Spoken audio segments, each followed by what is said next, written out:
I bought my stepmom a Mother's Day present after she went too far with my money. Intro music fades. Can you imagine looking into your father's eyes and realizing that the woman he married, the one who promised to take care of everything, was actively trying to steal from you? And worse, that he was letting it happen? That gut-wrenching moment changed everything for me. It ripped my world apart. I grew up believing that families broke loudly. You know, shouting, slammed doors, screaming matches that made the neighbors whisper. I never knew they could also break quietly. One polite smile at a time. One subtle comment slid under the table like a knife. My mom died when I was 15. Cancer. Fast. Aggressive.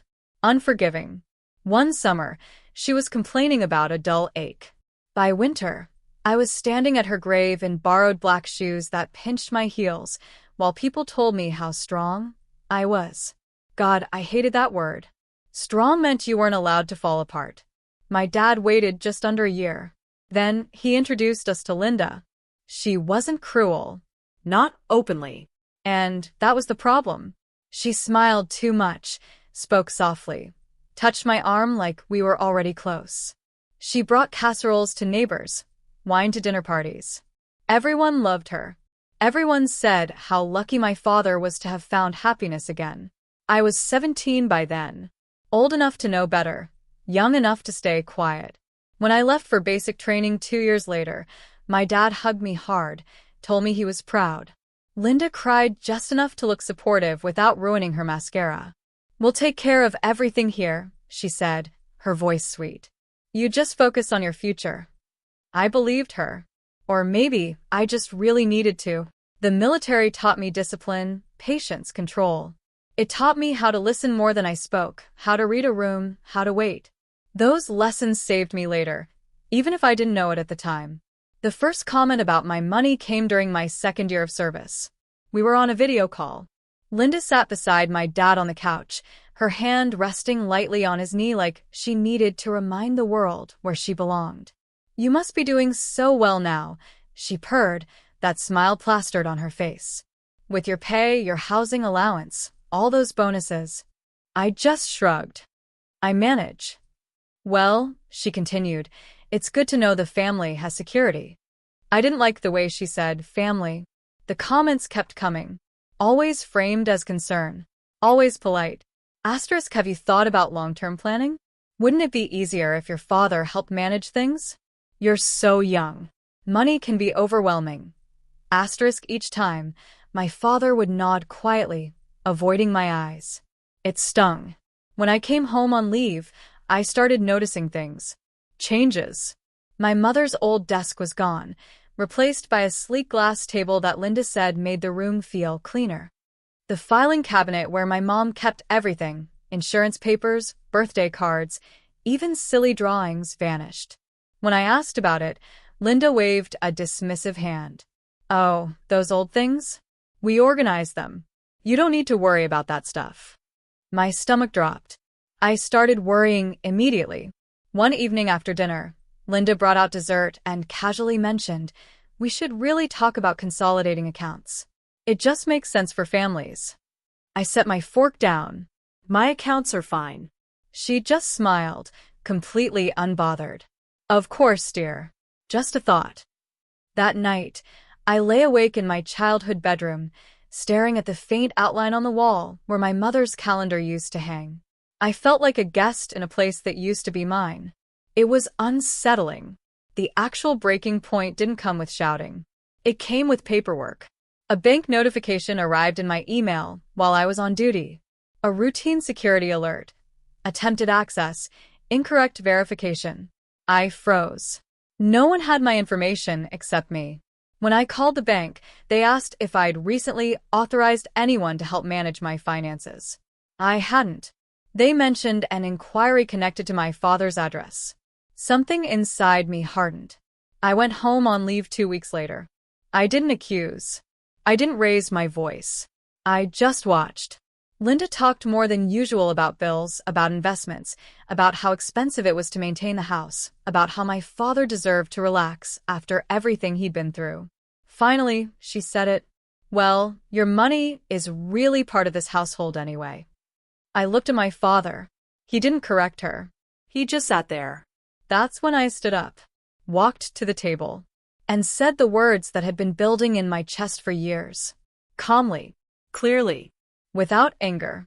If I hear one more sentence from your wife about my money, I said, locking eyes with him, there will be no more polite conversations. I will explain to her exactly where she stands and why my money is not hers. Do you understand? Linda's smile disappeared. My father's face drained of color. He nodded. Barely. But I already knew understanding wasn't the same as respect. And respect was something I was done asking for. I didn't expect things to change overnight after that warning. People like Linda don't retreat because they're confronted. They adjust. They smile tighter. They wait for a better angle. For a few weeks, things were quiet. Too quiet.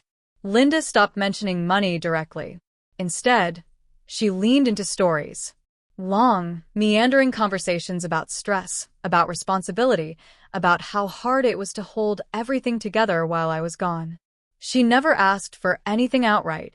She didn't have to. She let the implication hang in the air like humidity before a storm. My father, meanwhile, grew smaller. I noticed it in the way he deferred to her in conversations, how he'd glance at her before answering even simple questions. I'd catch him mid-sentence changing course because she'd shifted in her seat or cleared her throat. It was subtle, but once you saw it, you couldn't unsee it. The military had taught me something important. Control doesn't always come from force. Often, it comes from conditioning. The next time Linda tested the boundary, it wasn't at home. It was at a family gathering. One of those extended dinners, where distant relatives showed up pretending we were closer than we were. Too much food, too much wine, and just enough time for old resentments to surface. I was sitting at the table when Linda laughed lightly and said to my aunt, "Well, with her military income, we're very lucky. Not many families have that kind of stability these days." My fork paused halfway to my mouth. I didn't look at Linda. I looked at my father. He chuckled. "She's doing well." That was it. That was the crack. Later that night, I pulled him aside. We stood in the hallway outside my old bedroom. The door closed. The sounds of conversation muffled behind us. I set a boundary. I said quietly. She crossed it. "She was just talking," he replied, rubbing his forehead. "You're reading too much into it." "I'm reading exactly what's there," I said. "And I'm asking you once to handle it." He sighed. "You don't understand how complicated things are." That sentence.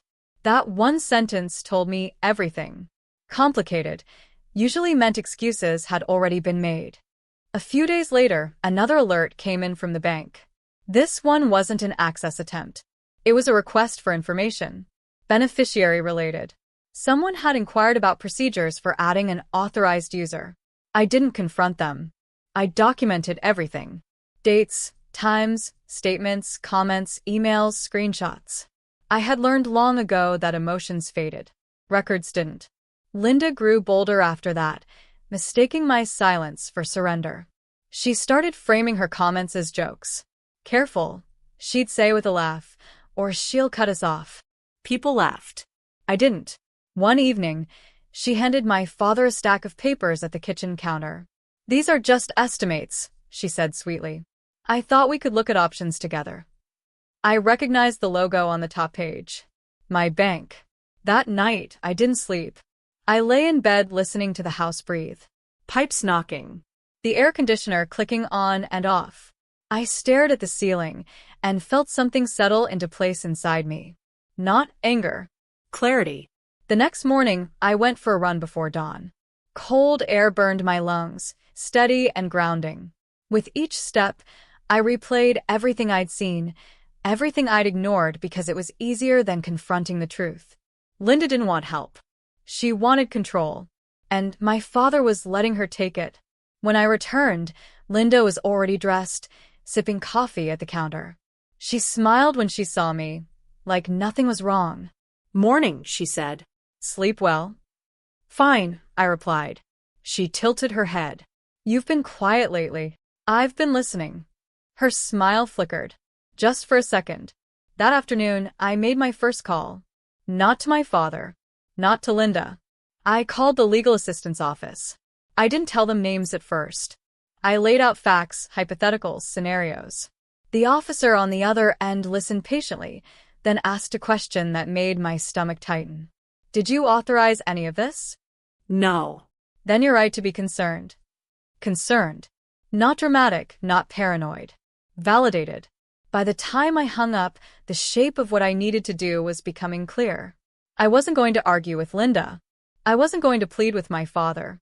I was going to prepare. That evening, Linda tried one last time. Soft. Calculated. You know, she said, placing a hand on my arm, everything we do is for this family. I met her eyes. My money isn't. Her hand dropped. She didn't say another word, but as I walked away, I could feel it. The shift.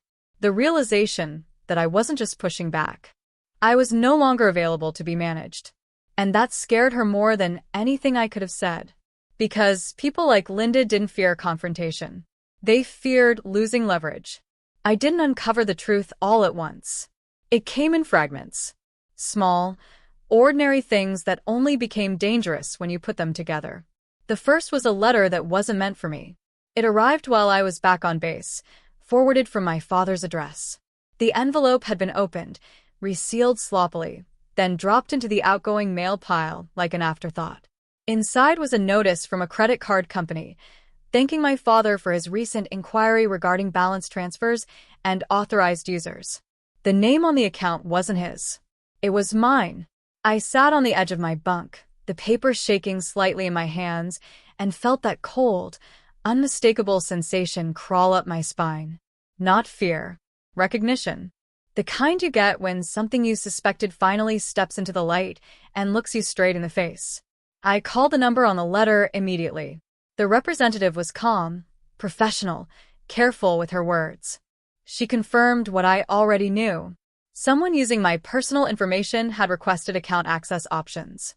Not successfully, not yet, but deliberately.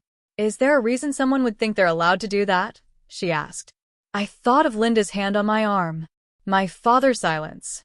The word family used like a key. No, I said. There isn't. I locked down everything that same afternoon. New passwords, new security questions, verbal passcodes. I flagged my accounts for heightened monitoring. The woman on the line walked me through each step, her voice steady and reassuring. You did the right thing by calling early, she said before hanging up. Early? That word lingered. Because it meant something worse could have happened if I hadn't. The next piece fell into place during my next visit home. I was looking for an old notebook where my mother used to keep lists. Nothing important, just something that made the house feel less unfamiliar. I checked the hall closet, then the drawer beneath the phone. Finally, I opened the small cabinet in the study. That was where I found the folder. It wasn't hidden. That was the mistake. It sat on the middle shelf, tucked between household manuals and tax returns, labeled in neat handwriting. Planning. Inside were printed emails, budget drafts, loan projections, a list of assets. My assets. My name appeared again and again, typed cleanly at the top of pages I had never seen before. Notes in the margins referenced temporary transfers, family use, eventual consolidation. My throat went dry. I stood there, folder open, listening to the sound of Linda moving around the kitchen. Plates clinking, water running. The ordinary soundtrack of a home that no longer felt like one. One page stopped me cold. A handwritten note, folded and tucked behind a spreadsheet. She won't say no forever, it read. Once she understands responsibility, she'll see it's better this way. There was no signature. There didn't need to be. I closed the folder carefully, slid it back into place, and walked out of the study without a sound. My hands were steady. My heart wasn't. At dinner that night, Linda talked about rising costs, inflation, how unpredictable the future was. She spoke with the practiced cadence of someone laying groundwork, not asking permission. My father nodded along. I watched them both, thinking of all the years I had defended his quietness, his kindness, of how often I'd told myself he was just tired, just grieving, just trying to keep peace. Peace, I realized, was expensive. and I was the one being asked to pay for it. Later that evening, my father knocked on my door. He stood there awkwardly, hands in his pockets, eyes tired. "Your stepmother mentioned you seemed distant," he said. I didn't invite him in. "I found the folder," I replied. He stiffened. "You went through our things." "I recognized my own name," I said. "On plans I didn't make." He exhaled slowly. "She was just thinking ahead." "For whom?" "She worries about the house. About us." "And what about me?" He looked away. That was my answer. After he left, I sat on the edge of the bed and let myself feel it. Not rage, not grief, but the dull ache of clarity. The understanding that my father wasn't being manipulated. He was participating. The next morning, I called the fraud department. This time, I didn't speak in hypotheticals. I described the letters, the inquiries, the documents, the handwritten note, the address. The tone on the other end shifted immediately. "Do not confront them," the agent said. "Continue documenting. We'll open a file." A file? It sounded so small, so official. But it carried weight. By the time I returned to base, I had a system. I scanned every document I found. I photographed handwritten notes. I saved emails and logged conversations, dates, times, exact phrasing. I kept copies in 2 secure locations. I learned the laws that applied to my accounts, my state, my situation. The military had taught me to plan for contingencies. So I did. Linda noticed the change before my father did. "You've been very busy," she said during a phone call, her voice light. "You barely tell us anything anymore." "I'm focused," I replied. "That's good," she said. "We all have to do our part." I almost laughed. Instead, I ended the call and added her words to my log. The final piece came unexpectedly. An email from a loan officer, mistakenly sent to me instead of my father. A simple apology followed by an attachment. A draft application. Collateral listed. Expected future income. Mine. That was when I knew. This wasn't overreach. It was a misunderstanding. It was a strategy. And strategies could be dismantled. I didn't sleep much that night. I lay awake listening to the familiar sounds of the barracks, the rhythm of breathing around me, the hum of fluorescent lights. I thought about my mother, how careful she'd been, how she labeled everything, how she used to say that preparation was a form of love. I finally understood what she meant. By morning, the grief had sharpened into resolve. They thought my silence meant permission. They thought my distance meant ignorance. They were wrong. And soon they were going to learn exactly how wrong.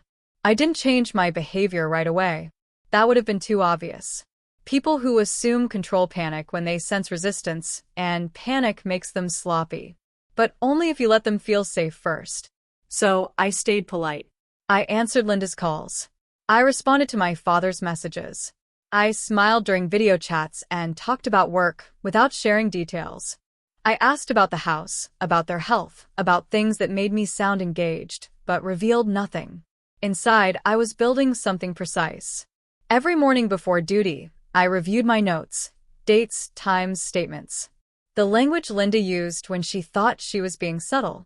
The moments my father deferred instead of intervening. I treated it the way I'd been trained to treat intelligence. Verify. Corroborate.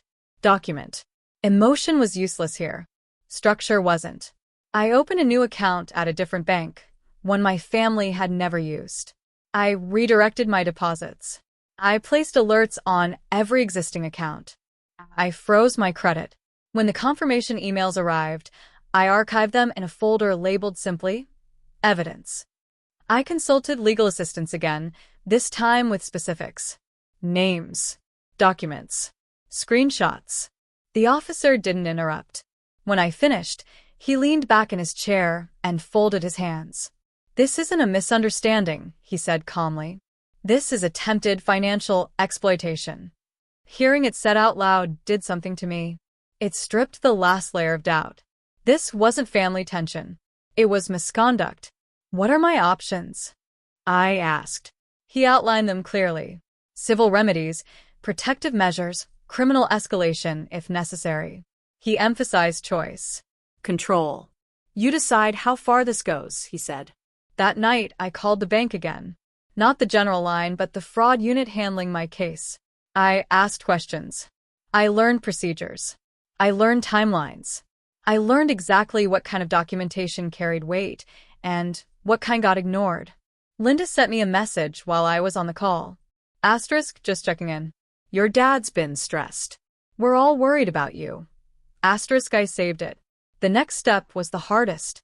I had to let them think it was working. I mentioned casually that managing everything alone was tiring. I said I was overwhelmed. I let Linda hear uncertainty in my voice for the first time. She leaned in immediately. You don't have to do this by yourself, she said gently. Families share burdens. I know, I replied. I just don't know where to start. Her voice warmed. Your father can help. We both can. That was the moment I knew she believed she'd won. Over the next few weeks, she pushed carefully. A suggestion here, a form there, a comment about how much easier it would be if things were centralized. She framed it as support, but the paperwork told a different story. Each attempt went into my file. My father avoided my eyes whenever the topic came up. He never stopped her. That silence became its own record. I started rehearsing the conversation I knew was coming. Not emotionally, but strategically. What I would say, what I wouldn't, where I would pause, where I would let silence do the work. I chose the setting deliberately. A family dinner. Neutral ground. Witnesses close enough to matter, but not enough to turn it into theater. I didn't want spectacle. I wanted clarity. When the evening arrived, Linda was radiant. She always was when she felt in control. She talked about the future, about stability, about how proud she was of our girl. Halfway through dessert, she brought it up. We've been thinking, she said, glancing at my father. Maybe it's time to formalize some things. I set my spoon down. What things? I asked. She smiled. Just safeguards. In case anything happens. To whom? I asked. She hesitated, just for a moment. To all of us. I nodded slowly. I've already safeguarded my accounts. Her smile faltered. Oh yes, I said, and I've spoken to my bank and legal assistants. The table went quiet. My father's face drained of color. Linda's eyes sharpened. Why would you do that? She asked, her tone light but strained. Because someone tried to access my finances without my authorization, I said evenly. She laughed softly. That sounds dramatic. It's documented, I replied. Silence. I warned you. I continued, turning to my father. I set a boundary. It was crossed. He swallowed. We were just trying to help. You were trying to decide for me, I said. There's a difference. Linda leaned back in her chair, her expression cooling. You're overreacting. No, I said. I'm prepared. I didn't raise my voice. I didn't accuse. I didn't threaten. I simply let them understand that the version of me who stayed quiet was gone. After dinner, Linda tried to corner me in the kitchen. You're making this into something ugly, she hissed sharply. It already was, I replied. I just stopped pretending it wasn't. She stared at me, calculating. You think you have power here? I know I do, I said. That was the first time she looked afraid. Because she understood then what my father hadn't, that I wasn't bluffing and I wasn't emotional. I was methodical, and methodical people don't stop once they start. The dinner was Linda's idea. She framed it as a gesture of reconciliation, which should have been my first clue. People who wrong you don't usually seek peace unless they're trying to regain ground. She suggested inviting extended family, an aunt I barely spoke to, a cousin who always asked invasive questions, a few family friends who remembered me as a quiet kid and still spoke to me like one. It'll be nice, Linda said on the phone. A chance to reconnect. We're all under so much stress lately. Stress. Another word she used when she meant leverage. I agreed immediately. That surprised her. I could hear it in the pause before she responded, the moment she recalibrated. Good, she said. I'll make your favorite. I didn't correct her. She never remembered what that was. The evening arrived. Crisp and cool. The kind of fall night that made the house smell like roasted vegetables and cinnamon. Linda had set the table carefully. Candles spaced just so. Her good china laid out like a stage. She wore a cream-colored sweater that made her look soft and approachable. My father hovered near the sink, drying the same glass over and over. The guests arrived in clusters, coats and chatter filling the hallway. Hugs were exchanged, compliments offered. Someone mentioned how proud they were of me, serving my country. Linda took that opening. "She's doing very well," she said brightly. "We're so grateful. Not many families have that kind of security." There it was again. I caught my father's eye. He looked away. Dinner unfolded slowly. Stories, laughter, the clink of silverware. Linda steered conversations effortlessly, always circling back to responsibility, to planning, to how important it was to think ahead. I waited. It came during dessert. "So," my aunt said, smiling at me, "do you plan to stay in the military long term?" "Maybe," I replied. "I like what I do." Linda nodded. "And, with that kind of income, she'll have so many options." I set my fork down. "What kind of options?" I asked. She blinked. "Well, Investing. helping family, making sure everyone's taken care of." The table grew quiet, not tense, curious. I reached into my bag and placed a slim envelope on the table between us. Linda's eyes dropped to it immediately. "What's that?" she asked. "A summary," I said, "of recent activity connected to my finances." My father stiffened. Linda laughed lightly. "Is this really the time?" "I think it's the perfect time," I replied. I didn't open the envelope. I didn't slide papers across the table. I let it sit there, closed, its presence heavier than anything inside it. "I've been contacted by my bank," I continued calmly. "There have been multiple attempts to access my accounts, requests for information, draft applications. None of them authorized." The room went very still. My aunt looked between us, uncertain. Someone cleared their throat. "That sounds like a mistake," Linda said quickly. "Banks get things wrong all the time." "Not like this," I said. "Not repeatedly." My father finally spoke. "We can talk about this later." "I'm comfortable talking about it now," I said, "since it's already been discussed publicly." Linda's jaw tightened. "I've opened a file," I continued, "with the fraud department, and I've consulted legal assistance." There it was. The shift. The moment when the air changed. Linda's hand trembled as she reached for her water glass. She took a sip, then another, her smile now rigid. "This is unnecessary," she said. "We're family." "That's exactly why it matters," I replied. No one spoke.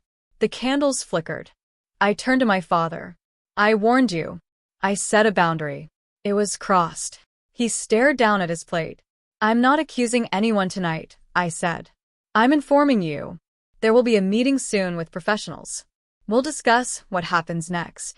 Linda leaned back in her chair, her composure cracking just enough to reveal the calculation beneath. "You're threatening us." "No," I said. "I'm giving you clarity." The rest of the dinner passed in a haze. Conversations restarted, forced and awkward. People avoided my eyes. When guests finally began to leave, Linda hugged them tightly, her smile never wavering. To anyone watching, it looked like a successful evening. After the last car pulled away, Linda turned on me. "You humiliated me," she hissed. "I told the truth," I replied. "You did this on purpose." "Yes." My father stood between us, his shoulders slumped. "Can we just calm down?" "I am calm," I said. "That's the point." Linda laughed, sharp and brittle. "You think you've won something?" "I think you understand now," I said. "And that's enough for tonight." She stared at the envelope still sitting on the table. "What's in it?" "You'll see," I said. "At the meeting." She opened her mouth to argue, then closed it again. For the first time since I'd known her, she looked uncertain. That night, I slept better than I had in months. Because the thing about leverage is this. Once it's exposed, it stops working. And Linda knew it. The meeting was scheduled for 9 o'clock on a Tuesday. Not at the house. Not at a cafe. Neutral ground. An office with glass walls and neutral art. The kind of place designed to keep emotions from staining the furniture. I chose it deliberately. Emotions blur edges. Paper sharpens them. My father arrived first. He looked older than he had a week earlier. His shoulders were hunched. His tie knotted too tightly, as if he'd pulled it that way to remind himself he was still in control of something. He nodded at me when I entered, the gesture stiff and uncertain. Linda arrived exactly 3 minutes late. She wore a dark blazer and heels that clicked sharply against the floor, each step announcing her presence like she still believed this was a stage she could command. She smiled at the receptionist, at the framed certificates on the wall, at everyone except me. We sat. The mediator introduced herself, then the attorney I'd retained, quiet, precise, a woman who spoke only when necessary. I noticed Linda watching her hands instead of her face. That told me something. "Let's begin," the mediator said. I didn't speak first. Linda did. "This is all very dramatic," she said lightly. "We're here because of a misunderstanding." My attorney slid a folder across the table. It's documented, she said. Linda's smile tightened. The mediator cleared her throat. "Perhaps we should start with the facts." So we did. The timeline. Dates. Attempted access. Unauthorized inquiries. Draft applications. The handwritten note. The collateral listing expected future income, mine. Each item was presented calmly, methodically. No accusations. No raised voices. Just facts. My father stared straight ahead, his jaw clenched. Linda shifted in her chair, crossing and uncrossing her legs. "This doesn't prove intent," she said. "People plan." "Families plan for other people's money?" my attorney asked. Silence. The mediator turned to me. "What outcome are you seeking?" I took a breath. I had rehearsed this. Not the words, but the steadiness. "First," I said, "a formal acknowledgement that my finances are mine alone. No shared access, no inquiries, no future planning without my written consent." Linda opened her mouth, closed it. "Second," I continued, "a signed statement confirming that any prior attempts to access or leverage my accounts were unauthorized." My father flinched. "Third," I said, "a commitment that my name, income, and expected future earnings will not be used in any financial discussions, applications, or representations going forward." Linda leaned forward. "And if we don't agree?" I met her eyes. "Then the fraud file moves forward." The room went very quiet. My father finally spoke. "You do that to us?" I looked at him. "I already did it. To protect myself." He rubbed his face with both hands. "We were just trying to make things easier." "For whom?" I asked. He didn't answer. The mediator interjected gently. "There are alternatives to escalation. Settlement. Boundaries." "That's what I'm offering," I said. Linda laughed softly. "You're enjoying this." "No," I replied. "I'm ending it." She turned to my father. "You're going to let her do this?" He hesitated. That hesitation, the space where he should have defended me years ago, was all the confirmation I needed. My attorney placed another document on the table. "This outlines the terms," she said. "If signed, no further action will be taken." Linda scanned the page quickly. Her face changed as she read. "This limits us," she said sharply. "It protects me," I replied. "And what about family?" she demanded. "Family doesn't require access to my accounts," I said. She looked at my father again. "Say something." He swallowed. "Linda, maybe we should just sign." Her head snapped toward him. "After everything I've done for you." The mediator raised a hand. "Let's keep this productive." Linda leaned back, her composure cracking. "You're choosing her over me." My father stared at the table. "I'm choosing to stop this from getting worse." She laughed, then, bitter, sharp. "You always do this. You retreat." I watched them, detached, as if observing a pattern finally visible from the outside. "I'm not asking you to choose sides," I said. "I'm drawing a line." The mediator slid the pen across the table. Linda didn't reach for it. My father did. "Wait," she said. "If we sign this, what happens?" "The matter ends here," my attorney replied. provided there are no further violations. Linda's fingers curled into her palm. And if we don't, then the documentation is forwarded, I said today. She looked at me, really looked at me, for the first time without calculation. You think you're so disciplined? She said quietly. So controlled. I am, I replied. That's why this works. She turned away, jaw tight. My father signed first. The sound of the pen on paper was louder than I expected. Linda stared at the document for a long moment, then snatched the pen and signed with a sharp, angry stroke. The mediator collected the papers. Thank you, she said. We'll finalize this. As we stood, my father lingered. Can we talk? He asked me quietly. I shook my head. Not today. Linda walked past us without a word, her heels echoing down the hallway, each step heavy with something like defeat. Outside, the air was cool and clear. I took a breath and felt something loosen inside me. Not relief, exactly, but completion. I hadn't won. I had concluded. And sometimes that was better. The silence afterward was unfamiliar. Not the awkward kind that followed arguments, or the brittle quiet that settled over a room when someone refused to apologize. This was different. It was clean, unoccupied, like a space that had finally been cleared of furniture you never chose in the first place. I returned to base 2 days later. The drive was long, stretching through flat highways and early morning fog. I kept the radio off. I wanted to hear my own thoughts, to test how they sounded now that I wasn't constantly defending myself inside my head. They were quieter. My father sent one message that week. Just a few words.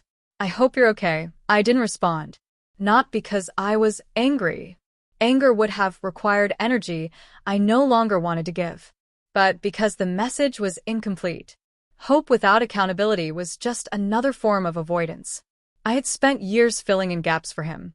I was done doing that. Linda didn't reach out at all. I learned later, through a relative who still thought updates were helpful, that she was telling people I'd become cold.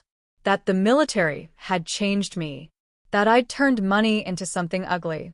I let her have that story. People like Linda needed narratives. They needed to be wronged, misunderstood, diminished by forces beyond their control. I didn't need to correct her. Anyone who mattered had already seen enough. What surprised me most was how little I missed the house.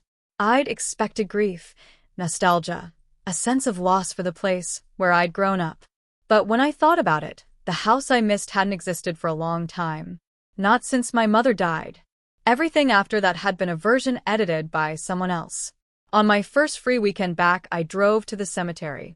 It was quiet. The grass trimmed neatly, the headstones catching the afternoon light. I brought nothing with me. No flowers. No prepared words. I didn't need them. I stood in front of my mother's grave and told her the truth. I handled it, I said softly. I didn't let them take what wasn't theirs.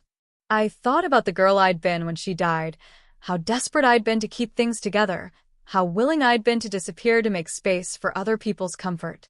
I wished I could tell her that it hadn't been weakness. Just youth.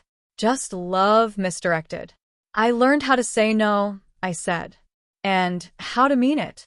The wind moved through the trees, gentle and steady. For the first time in years, I didn't feel like I was waiting for permission to breathe. Life settled into a new rhythm after that. My finances stayed exactly where they belonged. My name stayed off everything that wasn't mine. The fraud file was closed, marked resolved. The folder labeled evidence went into storage, untouched but available. Not a threat, just a reminder. My father tried once more a few months later. A voicemail this time. He sounded tired. Older. I should have protected you, he said. I didn't. I'm sorry. I listened to it twice. Then I archived it. Apologies didn't rebuild trust. They acknowledged damage after it was done. I wasn't cruel enough to deny him the chance to reflect, but I wasn't obligated to resume a relationship just because he finally understood the cost of his silence. Some lessons arrived late. That didn't make them my responsibility. The military gave me structure. My mother gave me values. And this experience, unwanted, exhausting, necessary, gave me something else entirely. Boundaries. Not walls. Not punishments. Just clear lines drawn with intention. I didn't walk away with satisfaction.